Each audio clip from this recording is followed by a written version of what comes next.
Good evening. In this broadcast, the information program Time.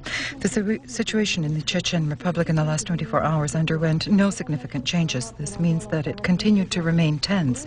In Grozny and its environs, crossfire continues, but broad-scale maneuvers were not reported. This allows one to hope that human casualties in the last days of oppositional clashes were reduced to a minimum.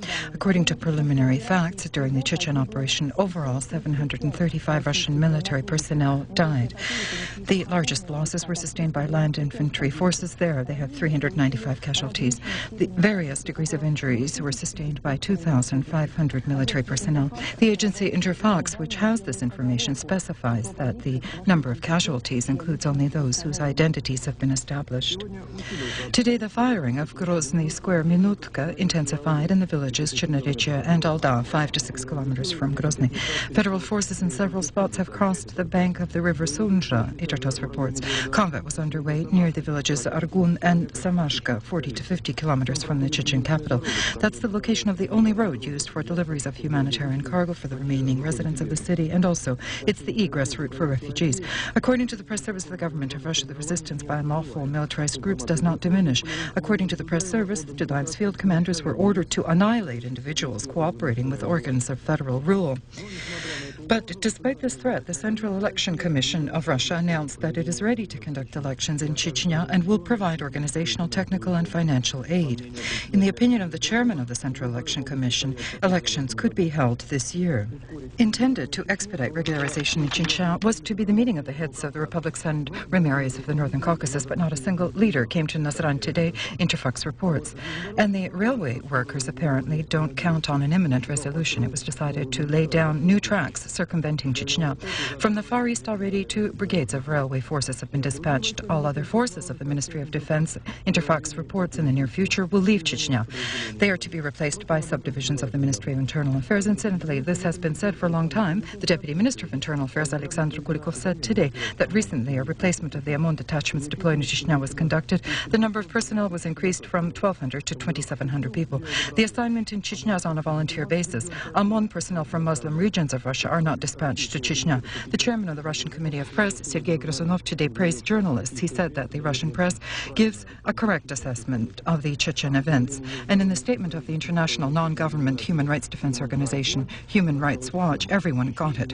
In Chechnya, there are many violations of the rules of conducting war on the part of the Russian and Chechen forces as well, it says in the statement. The Human Rights Watch appealed to President Yeltsin with a request to immediately stop random bombings and shooting at the peaceful population. Contingents of internal forces have found near the Cossack village Asinovskaya a major underground stockpile of medications belonging to the Chechen gunmen. Interfax reports that to pull the medications out of the stockpile and transport them out, 1.5 days and 33 cargo vehicles were needed. Ministry of Internal Affairs experts feel that this is yet one more confirmation of the fact that Jahar Dudayev was preparing for lengthy combat. According to military sources, Dudayev's gunmen are regularly reinforced by new forces. Specifically, it's noted there are cases of recruiting new reinforcements by Dudayev emissaries in the Khasavjurt region of Dagestan, where there's an accumulation of almost 50,000 refugees from Chechnya. Today, the control passing regime became stricter on the Gerzetsk stretch of the administrative border of the Dagestani Republic. These measures were precipitated by the situation of the last days on the adjacent opposite side. The flow of Dudayev forces from Grozny to Gudermes and other southern regions. Contingents of the Dagestani militia, reinforced by special forces of the Ministry of Internal Affairs of Russia, are conducting scrupulous checking of documents and inspection of all types of transportation.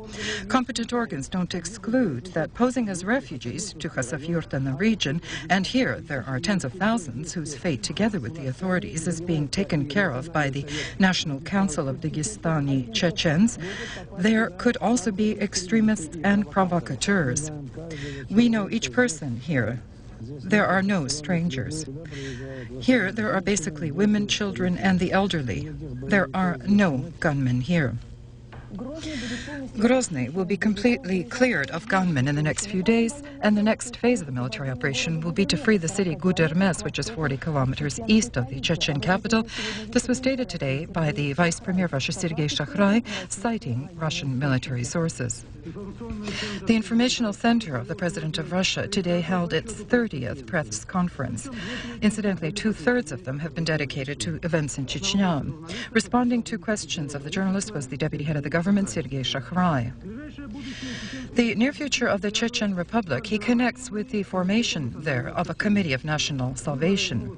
Elections of new organs of power could be held as early as this year, but of course not to the shooting of automatic weapons. Trust, Sergei Shachrai, at elections will be received by those who will be able to organize peace dialogues in the Republic. The Vice Premier spoke out for the creation in Chechnya of zones of trust and observing councils. They are primarily necessary so that the peaceful population wouldn't suffer from combat operations. From there, blows of gunmen will not originate, and we guaranteed the non-deployment of Russian forces. On that scale, we agreed to humanitarian and medical aid.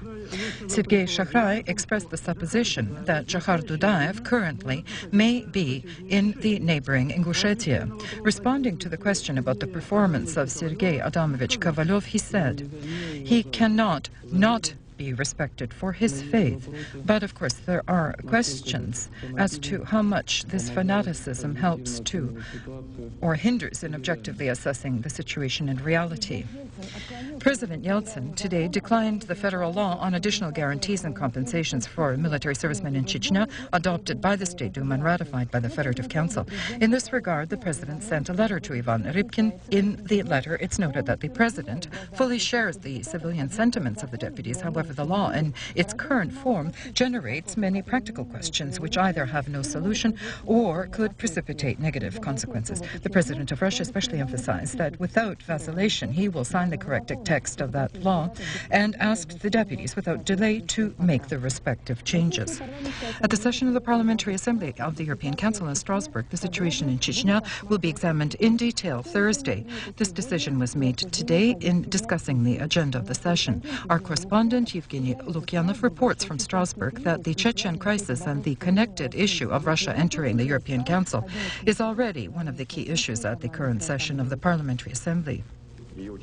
Its participants invited the Authorized Commissioner on Human Rights of the Russian Federation, Sergei Kovalyov, to address them in order to hear his opinion on the situation in Chechnya. The question of the acceptance of Russia into the European Council, according to him, has great significance for Russia and all Europe. But in the situation which developed in Chechnya, he feels it is justified to defer its examination until combat ceases and dialogue processes begin there.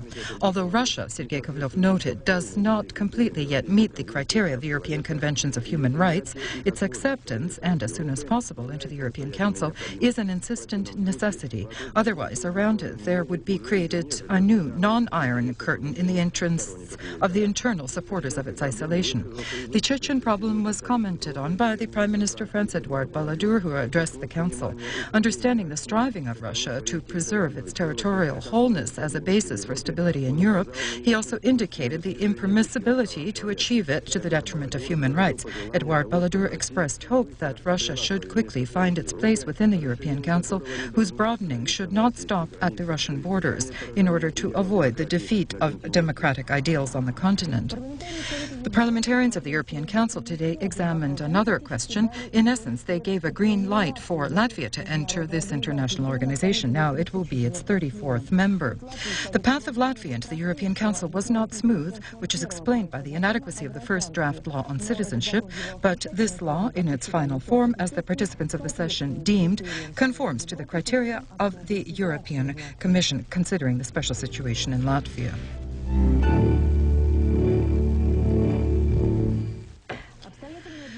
A detailed exchange of views on the basic postures of the annual address of the President of Russia, which he will deliver to the Federal Assembly in the middle of February, were discussed today during the meeting of Boris Yeltsin and Viktor Chernomyrdin.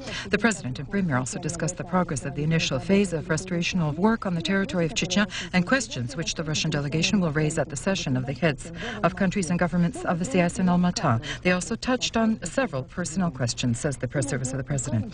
Today, by decree of the President, from the 1st of February, compensational payments for pensioners were established. These are payments which are introduced for the sake of the social security of pensioners because of the growth in prices on goods and services. They will be 39,360 rubles per month. The situation in industry is such that any problem can be submitted to the Commission on Operational Questions, even summarizing results for the year. Overall, the sad landscape was discussed at the last session. Today, they continued by sector.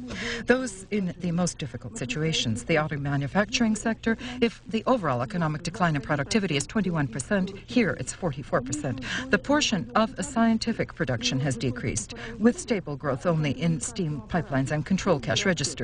Here, there is growth by 238%. At the same time, insufficient financing, the decline in payment-capable demand, have in essence frozen productivity. Many plants are at a standstill. Such a giant as Rosselmash in 1994 operated only 4 months, and it's at a standstill now. This is when saturation levels in agricultural technology does not exceed 40%. Now the company is undergoing expertise for insolvency. However, declared bankrupt is only one facility. Incidentally, the director of the sector says that already there are indicators of stabilization, because today the calculations are made not by depth of decline, but by speed. Well, perhaps he sees better. The directors of the largest aviation companies and institutes of Russia met today at the Moscow Production Association Salute. This meeting demonstrated that the producers of the most contemporary civil and military aviation technology henceforth won't restrict themselves only to declarations of support for producers, but intend to realistically participate in political processes. I'll note, incidentally, that to the Association Salute, a company of the defense sector, journalists were permitted for the first time. Salute produces engines for civilian and combat planes, including for the famous bomber Su-27s. Average salaries here are 250,000. In the last years, 2/3 of the employees and engineers were laid off. The volume of productivity has fallen by 5 times. Fewer planes are ordered by the Ministry of Defense. And it's not a better situation in civil aviation. The majority of planes are outdated, and if now replacements aren't built by the year 2000, Russians won't have any aircraft. In 1992, the government had adopted a program to develop aviation. Each year, less funds were allocated, and this year the program disappeared altogether from the draft budget discussed by the Federal Assembly. An extremely serious circumstance is the fact that we, industrialists, did not devote serious enough attention at the time to such a question as electing or creating our own lobby in the Duma, the Federal Assembly, unlike our agrarian colleagues. As of today, money to develop highly technological sectors of industry are not contained in the budget at all. This is incorrect. We are killing our future. The Russian-Canadian company Moscow McDonald's marked its 5th anniversary of its work in Russia in its first restaurant built in Russia on Pushkin Square in Moscow. I must say it's appropriate in this connection to say that this restaurant still has the world record in the number of customers served and turnover. Since the day the restaurant opened on this square in Moscow, the 31st of January 1990, it has served 73 million people. In Moscow, there are already 3 restaurants of the company with a central office and a plant for semi-finished products. Overall, the Moscow family of McDonald's is 2,500 Russians and Canadians. In the summer of 1995, there will be 2 more restaurants in Moscow. What's the success of the company? The opinion of Muscovites and guests of the capital, the city authorities, this time don't differ. Guarantee of quality, quick service, and evident demonstration of a desire of a company not to make a quick buck or ruble and pump the money out of Russia, but to strive to participate in the life of the society, invest in long-term programs and assistance in developing human and material resources here in Russia, and constant initiatives in search of new forms to help those who are most needy in this difficult period for Russia. And this anniversary was not without innovations. They've declared the creation of a benevolent fund for children and the beginning of a construction of a rehab center for invalid children. On the image, an example of such a center near Toronto, which gained itself world fame. Employees of the company understand that in current Russia, anniversaries can't be extravagant. People in trouble need immediate help. We came here to live together with the people. The war in Chechnya is the pain of Russians and our pain. We will help all those who are in trouble there, especially the children handicapped by war, left without homes and without parents. This center is part of our aid to the victims. The rate of the Russian ruble against the American dollar in trading at the Moscow Interbank Currency Exchange today fell by 14 points. The dollar was valued at 4,048 rubles. Domestic and foreign experts feel that one of the priority directions to help Russia's economy out of crisis is expanding investments into industry and attracting domestic and foreign investors.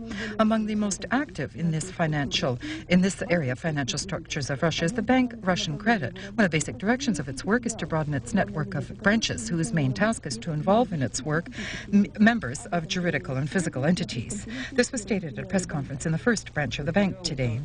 The branch, which attracts the funds of the clients, is within the technological chain of the bank, investing money into industry and other programs. The bank counts on long-term work on the Russian financial market, and in this connection aims itself at investing funds into the perspective.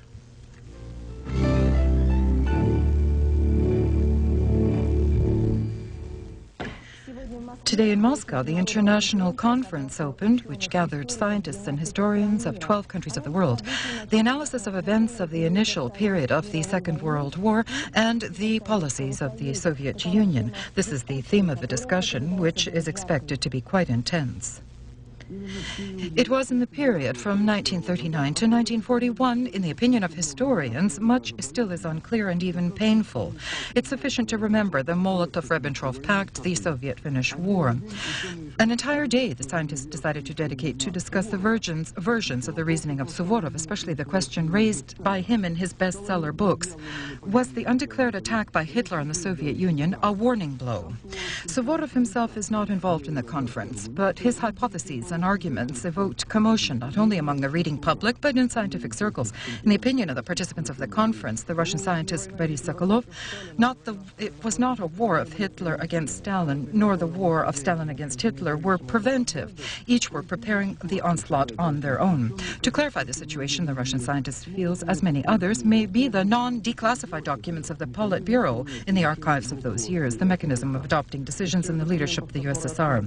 Of those documents which have trickled out of there, we can understand that in the beginning of July, a Soviet attack was in the preparation stages. In this plan, the scientist said Suvorov is correct. One of the major opponents of the writer, the professor of the Tel Aviv University, Gabriel Garaletsky, published the book The Myth of the Icebreaker, documents of Russian, British, and German archives, which, according to him, also indicate that the attack of Germany on the Soviet Union was not a preventative measure, and it's more important is that Stalin was against Zhukov's suggestion in the period of February to June of 1941 to move Soviet forces into the frontal positions for aggression. In his books, the Israeli professor concludes, Suvorov in many ways falsified the documents or often did not base his speculation on them at all. Eventually, truth is born through debate. The participants of scientists of various countries, a free exchange of views, the Russian historian and journalist Lev Bezimensky said, put an end to the ideologized, novelistic understanding of war and demands documentary evidence, that which we finally can receive. And scientists and economists today were interested most of all in another forum in Davos. Today, the 25th anniversary session of the World Economic Forum closed. During 6 days in Davos, they discussed the most relevant problems of world economic development, established and strengthened ties so necessary for business and political circles. And again, the noticeable in the work of the session was the presence of Russia. We managed to dispel doubts regarding economic transformations in the country. This was noted by summarizing results of the Davos meeting the first deputy chairman of the government of Russia, Anatoly Chubais.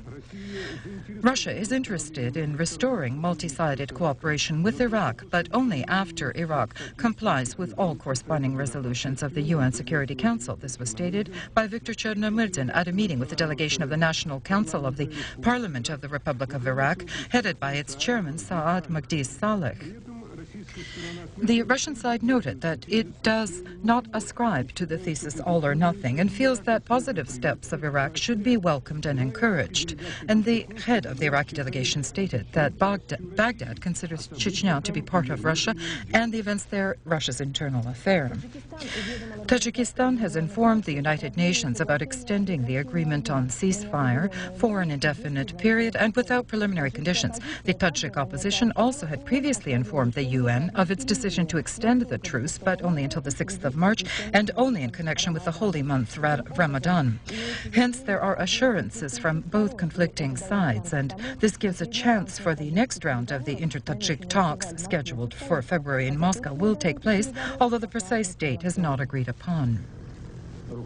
The leadership of the self-declared Republic, the Serb Krajina, talks in the town Krina categorically rejected the plan of regularization of the Krajina-Croat relations proposed by the contact group.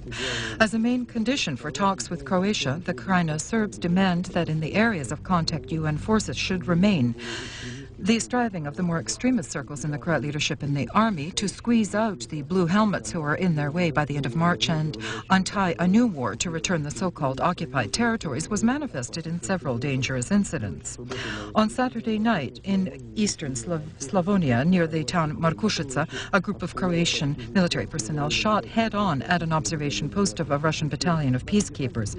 Our paratroopers had a full right to respond in fire, but their restraint was steadfast. Such provocations had never occurred here before. The shooting clearly was aimed to defeat. Rounds of automatic fire penetrated a residential home, and only by luck, no one was injured. Today, the president of Ecuador, Sixto Duran Balenze, said that agreement was reached with Peru about temporary cessation of combat. The ceasefire, the head of the government said, is on the agreement of the representatives of both countries to participate in a meeting scheduled in Brazil in the next days with the aim of finding political paths to resolve the armed conflict. A powerful explosion rang out in the Algerian capital. According to the last report, as a result, 38 people were killed and 256 were injured.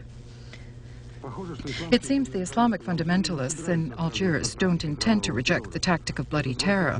In the last 3 years, at their hands, more than 15,000 have died. It's noteworthy that the explosion of the car bomb in the center of the Algerian capital, which led to so many casualties, in essence coincided with the beginning of the holy month Ramadan. For each pious Muslim, as is known, not only it means strict adherence to the fast and abstinence from bad habits, but to cleanse the soul from evil.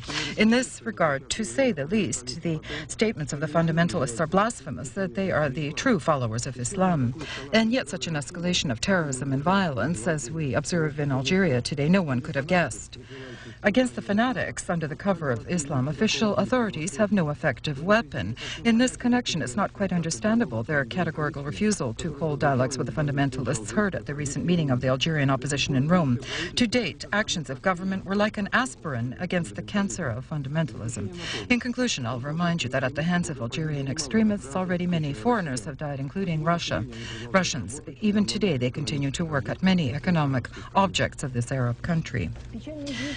Sad news arrived from London. At the age of 70, the world-famous scientist and naturalist Gerald Durrell died. He earned his popularity through 37 books on the variety and the species of animal lives and 12 television programs which gathered 150 million viewers at the screens.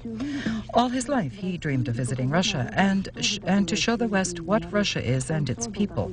He created a series calling it The Other Russians, as if juxtaposing the name of the stereotype which reigned in the West in the beginning of the 80s because of the war in Afghanistan. Having driven throughout the entire Soviet Union, he was almost the first foreigner to visit such places where no one was permitted at that time.